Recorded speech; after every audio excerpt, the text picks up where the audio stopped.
Sir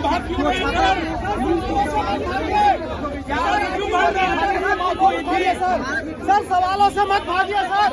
sir सवालों से मत भागिए सर। जवाब दीजिए।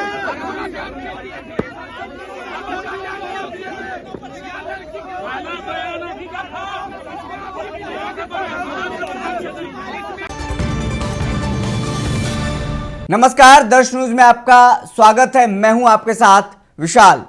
जहानाबाद की छात्रा बेटी पटना में पढ़ रही थी, नीट की तैयारी कर रही थी शंभू गर्ल्स हॉस्टल में रह करके, और बीते दिनों उनकी संदिग्ध अवस्था में मौत हो गई।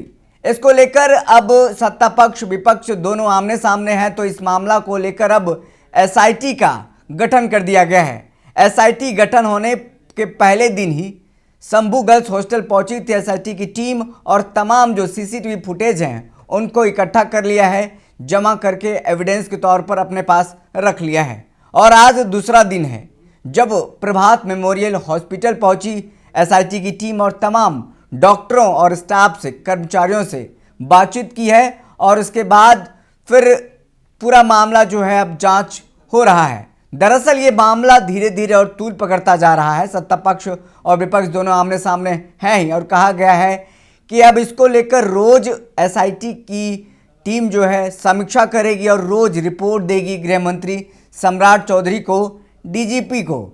साफ तौर पर यह मामला धीरे धीरे अब देखिए राजनीतिक तौर पर भी गर्माता जा रहा है, क्योंकि जिस तरीके से कड़ी जुड़ता जा रहा है, एक दूसरे से कड़ी जुड़ता जा रहा है, और संदिग्ध हालत में जो मौत हुई है वो कहीं और इशारा कर रहा है। परिवार वाले पहले कुछ और जो कह रहे थे, परिवार की बात सही होती नजर आ रही है। प्रशासन जो पहले कह रही थी अब उस बात से अब इनकार कर रही है।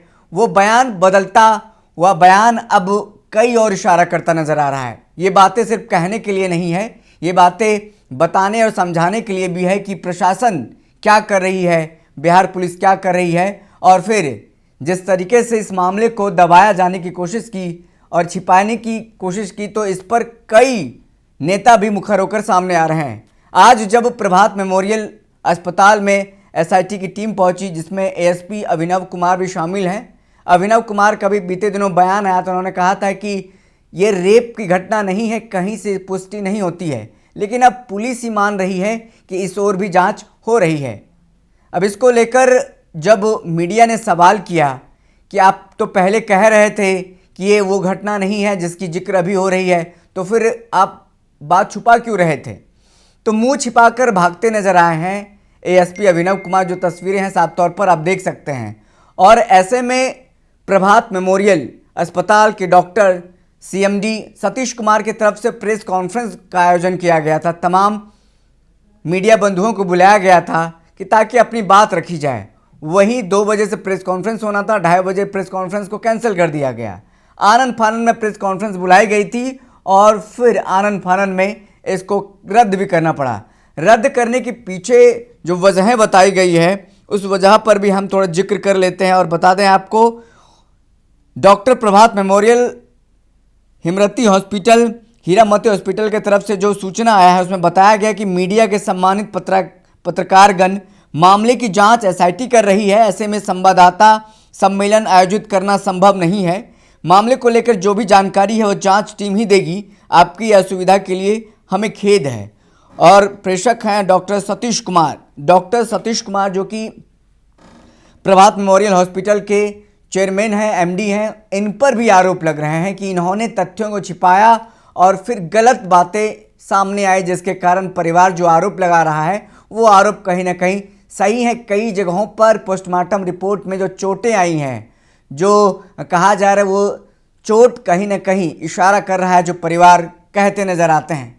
और फिर अब इसको लेकर तमाम जो बातें हैं वो होने लगी है कि 6 जनवरी को बेहोशी की हालत में छात्रा मिली, उसके बाद फिर अस्पताल से अस्पताल 3 दिनों तक घुमाया जाने लगा, फिर 9 जनवरी को संदिग्ध अवस्था में मौत हो जाना, बहुत कुछ कहता है। फिलहाल देखना होगा कि इस पर एसआईटी टीम कितना जल्दी जांच करके पूरा रिपोर्ट सौंपती है, कौन कटघरे में आता है, किस पर कार्रवाई होती है, कौन मुख्य दोषी है, किसको बचाने की कोशिश की जा रही है।